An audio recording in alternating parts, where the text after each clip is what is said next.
Welcome back, fellow gamer.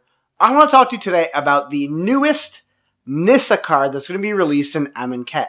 So it was spoiled yesterday, and I was looking on Reddit, I was looking on MTG Salvation, looking on YouTube videos as well, and just gauging the interest levels and seeing what people are saying about the card.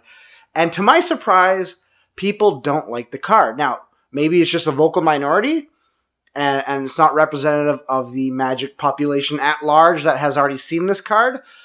But I really got to say I'm surprised because I think this card is ridiculously good. Now, let's break down some of the few aspects that jump off at me right away. Starting with, obviously, Nissa's color. Blue-green. So this is the first time we've had Nissa as a multicolored planeswalker. Not only that, if you have a look, there is something else in that mana cost, and that is a big X. That has huge ramifications because they haven't done this before. They haven't had a planeswalker with X, nor have they had an ability or a planeswalker starting point start with X. So the amount of loyalty counters on them will be correlated to the X that you spent on Nissa. So this here, I have a rule in Magic the Gathering where when they do something they haven't done before, I buy. Because when they explore something new, chances are it could end up being really, really good. Now, you look at some of the other examples that might have flopped, would have been Tibalt, who was the first 2 mana cost, or converted mana cost casting planeswalker that they made, ended up being trash. And here, this is Nissa is the second one, but X is the first time where we've actually had a planeswalker with just X. So that to me is exciting. I'm looking at the prices online, and they're hovering anywhere between $20 to $35. I don't have any disposable income right now for Magic the Gathering speculations. If I did, I'd probably be buying about, say, 5 to 10 copies of Nissa, expecting her to hit 40, if not more. I really do believe she's the real deal. You cast her for 3. You do her plus 2 ability, which is Scry 2, which in itself is amazing. I want to use her pretty much only for that. Having a reliable Scry every turn that she's out there, pretty solid. Like, for my goal of what I want to do with playing this card, filtering out, I'm thinking of, obviously, my commander deck that I run as a Super Friends. Just having Nissa filter through everything that I might not need is great, but I do see her with other applications across multiple formats. Just for the Scry 2, I think is pretty good, but then you look at her 0, where you would look at the top card of your library, and you can put a creature card with X or less, X or less onto the battlefield. That's really cool too. So if you get, several counters on her, you can put a big bomb on for free without having to pay any of that mana cost. And then her minus ability to -6, I'm not really too keen on. Making 2 lands, a 5/5 flyers. I can see in maybe standard where that could be kind of bombastic. Having 2 5/5 flyers that are still lands is really cool. I don't think that's an ability I'll ever use. Really, it's the fact that she can be so modular. Late game, if you just have a lot of stuff you want to put on her, pump her full of counters, do what you need to do, whether that's 0, whether that's the -6, maybe even the +2. I'm just really excited about this card.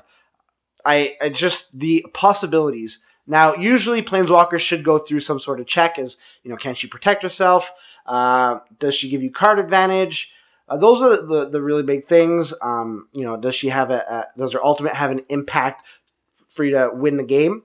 I would argue that her -6 could, depending on what the situation is, but that is very situational. She fails the other 2 checks, so she doesn't give you card advantage, and she doesn't protect herself. The way I read it is that her plus ability is really good to then supplement her 0 ability. So for her to be able to really just take advantage of the 0 ability right away, you got to get lucky. Unless you already have something that filters the top of your deck and you know what's going to be on top. I don't consider that protecting yourself. Now, I could say, if I wanted to hype up my own view of this card, I could totally say that's a way of protecting yourself, but I don't think that's going to be a viable way of protecting yourself.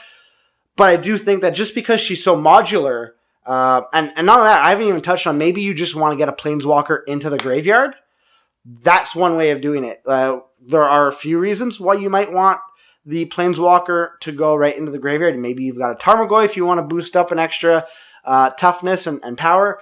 I don't know. There are a few scenarios where that could be viable, and paying 2 for that, maybe that works for you. I just think that whenever Wizards, again, try something new, I buy. I buy because there's a good chance that it is going to be really good. Now you look at the gods from Theros and the gods in this set. The gods in this set aren't good. They are not good cards.